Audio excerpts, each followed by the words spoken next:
Hello ভাই brother, প্রধানমন্ত্রী শেখ হাসিনা প্রিয়তমা গান শুনে কি বললেন দেখুন। প্রিয়তমা গান নিজেই বসে শুনছেন এবং তিনি এতটাই মনোযোগ দিয়ে গানটা দেখছেন, আসলে গানটা খুবই তার ভালো লেগেছে। সে বলছে, আমি যেন গানটা শুনে আমার সেই 20-15 বছর বয়সে ফিরে গেছি।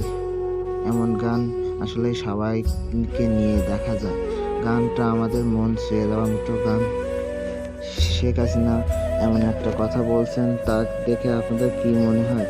তিনিও কি এই গানটার প্রতি খুবই আকর্ষণীয় হয়েছেন?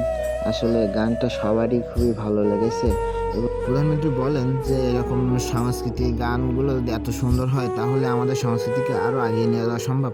না, আমাদের সংস্কৃতি যে হারে বেড়ে চলেছে, ইনশাল্লাহ আগামী সামনের বছরগুলোতে খুব সুন্দরভাবে গানগুলো পরিচালনা করা হবে।